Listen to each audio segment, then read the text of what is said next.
بسم اللہ الرحمن الرحیم۔ السلام علیکم، میں ہوں احمد فواد خان سواتی اور آپ دیکھ رہے ہیں عباسی جرگہ۔ یوکرین اور رشیا کی جنگ جو ہے وہ کافی شدت اختیار کر گئی ہے، اور ذرائع کا دعویٰ بھی ہے کہ یوکرین کا جو وزیر اعظم ہے وہ ملک سے فرار بھی ہو گئے، اور مختلف خبریں سامنے آ رہی ہے۔ مگر آج ہم بات کریں گے کہ یہ جنگ کیوں ہے، کیا وجہ ہے کہ یہ جنگ ہے یوکرین اور رشیا کے درمیان۔ تو سب سے پہلے ہمیں یوکرین اور رشیا کی تاریخ پر روشنی ڈالنی ہوگی، تب ہمیں خود پتہ چل جائے گا کہ یہ جنگ کیوں ہے، کیا وجہ ہے۔ تو سوویت یونین جب ختم ہو گیا تو یہ جو اتحاد تھا یہ تقریباً 15 ممالک کے اوپر مشتمل تھا۔ تو سوویت یونین جب ختم ہو گیا تو 14 ممالک آٹومیٹکلی اس سے الگ ہو گئے۔ ان میں سے Ukraine, Georgia, Belarus, Uzbekistan, Armenia, Azerbaijan, Kazakhstan, Kyrgyzstan, Moldova, Turkmenistan, Tajikistan, Latvia, Lithuania, Estonia, یہ تقریباً 14 ممالک ہے جو کہ اس سے الگ ہو گئے جب سوویت یونین یعنی یو ایس ایس آر کا اتحاد جب ختم ہو گیا۔ اور جس وقت سوویت یونین بن گیا یعنی 15 ممالک کا جو یہ اتحاد ہے یہ بن گیا، تو امریکہ اور یورپ نے یہ اپنے لیے سب سے بڑا خطرہ سمجھا، تو انہوں نے نیٹو بنا دیا۔ اور نیٹو کیا ہے؟ نیٹو تقریباً اپریل 1959 میں یہ اتحاد بنایا گیا ہے جو کہ 30 ممالک کے اوپر مشتمل ہے۔ اور نیٹو کا اصول یہ ہے، یہ جو اتحاد بنایا گیا تو انہوں نے یہ اصول بنا دیا ہے کہ کوئی بھی ملک، کوئی بھی نان نیٹو ملک نیٹو کی کسی بھی ملک کے اوپر حملہ کرے گا تو جواب نیٹو کے سارے افواج جتنے بھی ہے جو اتحادی ہے وہ جواب وہ دیں گے۔ اور یہ جو نیٹو اتحاد ہے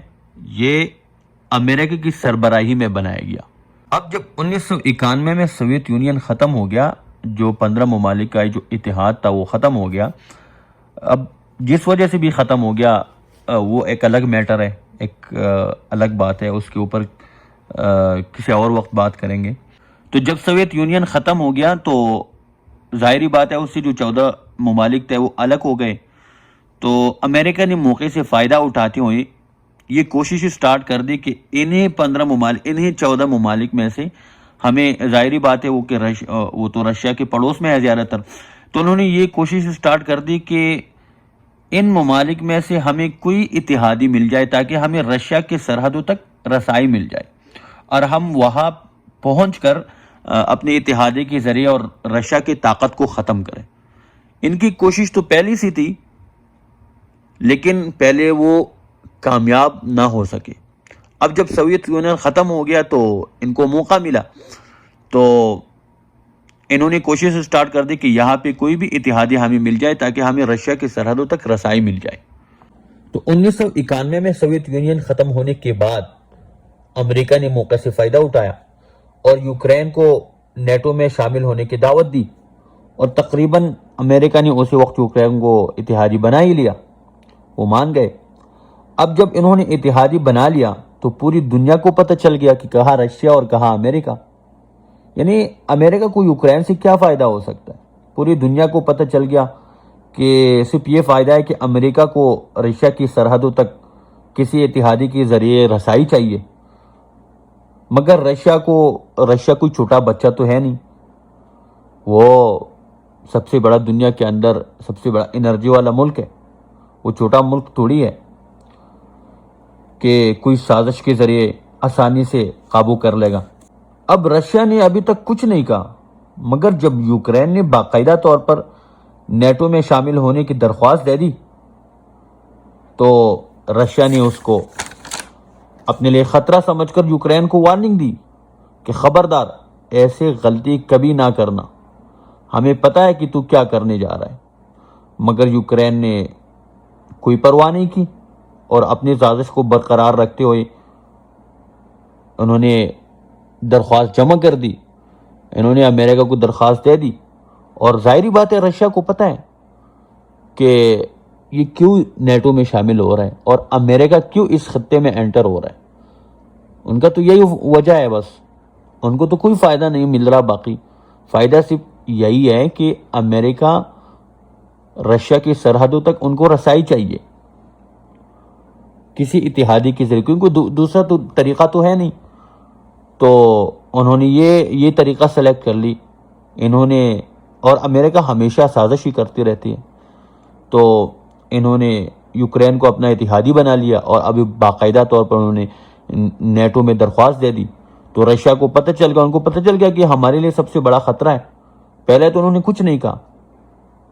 کیونکہ وہ یہ سمجھ رہے تھے کہ یوکرین کبھی بھی یہ غلطی نہیں کرے گا، کیونکہ ان کو پتہ ہے یہ پڑوس ہے اور رشیا ان کو نہیں چھوڑیں گے۔ لیکن انہوں نے یہ غلطی کر ڈالی، انہوں نے درخواست دے دی تو رشیا کو پتہ چل گیا۔ اب رشیا کو جب پتہ چل گیا تو انہوں نے وارننگ بھی دی، لیکن یوکرین نے کوئی پرواہ نہیں کی۔ تو پھر ظاہری بات ہے رشیا نے اس کے اوپر حملہ کر دیا، کیونکہ ان کے پورے ملک کے لیے یہ خطرہ ہے، تو انہوں نے حملہ کر دیا اور اب جنگ چل رہی ہے۔ اور ذرائع کا دعویٰ ہے کہ جو جنگ ہے وہ شدت اختیار کر گئی ہے، اور ظاہری بات ہے بچے بھی مر رہے ہیں، انفراسٹرکچر بھی تباہ ہو رہے ہیں، اور ظاہری بات ہے یہ چیزیں تو ہوں گے، کیونکہ رشیا جو کہ ان کے پاس ہتھیاروں کی کوئی کمی نہیں ہے، جنگی ساز و سامان کی کوئی کمی نہیں ہے، انرجی کے لحاظ سے دنیا کا سب سے بڑا ملک ہے، تو ظاہری بات ہے نقصانات تو ہوں گے، جانی بھی نقصانات ہوں گے، مالی بھی ہوں گے، انفراسٹرکچر بھی تباہ ہوگا، یہ چیزیں تو ہوں گے۔ اور یوکرین جو کہ انہوں نے درخواست دی تھی، انہوں نے کوئی پرواہ نہیں کی، انہوں نے نیٹو میں درخواست دی تھی، تو جس نیٹو کے لیے انہوں نے درخواست دی تھی اور جن ممالک کا یوکرین اتحادی تھا، تو ان کے لیے بھی رشین صدر نے واضح پیغام دیا جنگ سے پہلے کہ کوئی بھی اس جنگ میں مداخلت نہیں کرے گا، کیونکہ یہ ہمارے قومی سلامتی کا جنگ ہے، اگر کسی نے مداخلت کی تو نتائج کا ذمہ دار بھی